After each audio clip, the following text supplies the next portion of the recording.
Bahujan Samaj party की राष्ट्रीय अध्यक्ष बहन कुमारी मायावती, पूर्व सांसद व मुख्यमंत्री के भतीजे आकाश आनंद नेशनल कोऑर्डिनेटर आज बरेली के बिशप मंडल ग्राउंड में जनसभा को संबोधित करने पहुंचे। बरेली लोकसभा चुनाव के प्रत्याशी छोटेलाल गंगवार, आंवला प्रत्याशी अलतमश सिद्दीकी, बहुजन समाजवादी पार्टी के कार्यकर्ताओं ने आकाश आनंद को स्मृति चिन्ह फूलों का हार पहनाया, चुनाव चिन्ह हाथी चांदी का भेंट किया, भाजपा सरकार पर जमकर निशाना साधा। उत्तर प्रदेश में बेटियां सुरक्षित नहीं है, युवाओं को रोजगार नहीं है, जनता ने जो वोट दिए हैं उसका हिसाब मांगे जनता।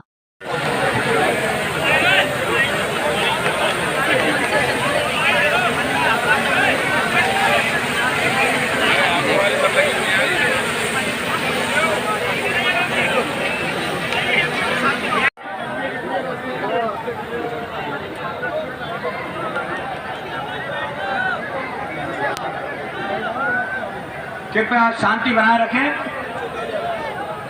और सब लोग अपना स्थान ले लें। मैं अनुरोध करूं, स्कूल्स में, कॉलेजेस में ट्यूशन्स लेने की जरूरत नहीं है, उन्हें लेने नहीं दिया जाएगा। वो शाम को 8 बजे के बाद घर से बाहर नहीं निकल सकती, क्योंकि यहाँ की सरकार उनकी सुरक्षा की गारंटी नहीं ले सकती। साथियों, अगर ये सरकार आपके सामने बेशर्मों की तरह बोलती है कि हम अपनी बेटियों की सुरक्षा नहीं कर सकते, तो इस सरकार को सत्ता में रहने का कोई हक नहीं।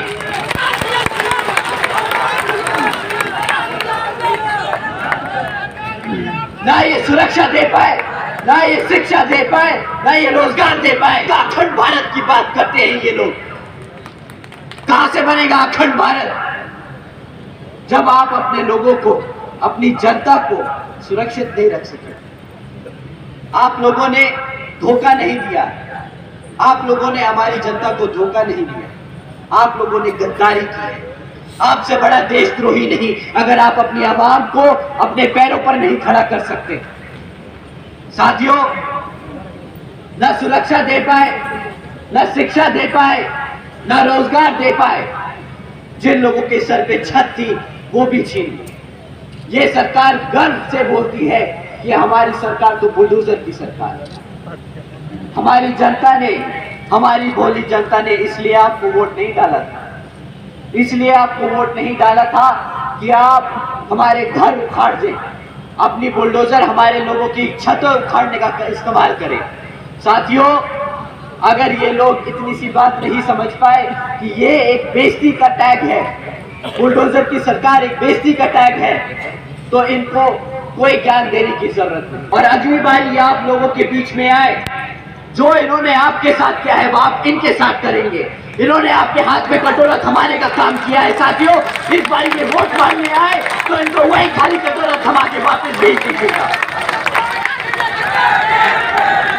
ये दरख्वास्त करता हूं कि इस बारी किसी भी नेता को अपने बीच में बैठने से पहले, अपने बीच में बोलने से पहले उससे 10 सवाल कीजिएगा, उससे पिछले 10 सालों का सवाल कीजिएगा।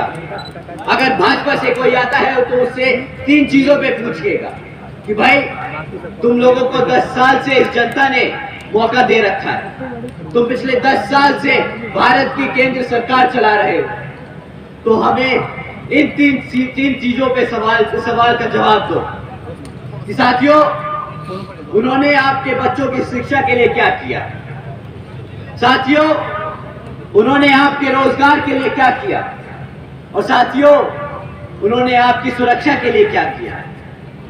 साथियों, मुद्दे तो बहुत से हैं जिन पे उनकी विफलताएं अनेकों हैं, परंतु शिक्षा, रोजगार और सुरक्षा हमारे समाज के लिए सबसे ज्यादा जरूरी है। साथियों, शिक्षा के मामले में अगर भाजपा के काम का चिट्ठा खोला जाए तो बीजेपी की सरकार के चलते हुए शिक्षा के नाम पर सिर्फ पेपर लीकों की खबरें आई हैं। आप लोग सब जानते हैं कि जब भी किसी भी सरकारी नौकरी के लिए एंट्रेंस टेस्ट होता है तो हमारे हजारों बच्चे, हमारे हजारों युवा साथी लाइन से लगाकर वो टेस्ट देने, मेहनत करने जाते हैं, इस उम्मीद से कि उनको शायद टेस्ट में नंबर निकल आए, उनका कागज निकल आए, तो शायद उन्हें नौकरी मिल जाए। परंतु जैसे ही टेस्ट खत्म होता है कुछ दिनों बाद खबर निकलती है कि भाई ये पेपर लीक हो गया, वो पेपर लीक हो गया, और उसके बाद सरकार को बहाना मिल जाता है, वो सारी नौकरियां रद्द करने का। साथियों, वो लोग बहाना ढूंढते हैं, आपको किसी तरह रोजगार न मिल पाए वो बहाना ढूंढते हैं। साथियों, बीजेपी की सरकार चलते हुए आज 8वीं कक्षा के आधे से ज्यादा बच्चे प्लस माइनस नहीं कर पाते। नौकरियों का कितना बुरा हाल है इस देश में, ये आप सब बखूबी जानते हैं। जब नौकरियां नहीं होंगी तो सरकार अपनी जनता को कैसे शांत रखेगी, आपका दिमाग, आपका ध्यान कैसे भटकाएगी। आप जानते हैं इन भाजपा के लोगों ने क्या नया स्कीम निकाला। इन्होंने नई स्कीम निकाली है कि आज ये लोग फख्र से बताते हैं कि 80 करोड़ से ज्यादा लोगों को ये मुफ्त में राशन की देने का काम कर रहे हैं। साथियों, केंद्र की सरकार के बड़े छोटे नेता सब लोग मंच पे खड़े होकर बड़े फख्र से कहते हैं कि मित्रों, हमने आज बीजेपी की सरकार चलते हुए 80 करोड़ से ज्यादा देशवासियों को मुफ्त में राशन देने का काम किया। अब यहाँ पे कोई भी बच्चा, कोई भी बहन, कोई भी बड़ा बुजुर्ग, कोई भी युवा साथी ये समझ सकता है कि अगर 80 करोड़ से ज्यादा लोगों को मुफ्त में राशन लेने की जरूरत पड़ रही है तो उसके घर में न कमाने का कोई साधन है, न कोई काम करने का कोई तरीका है उसके पास।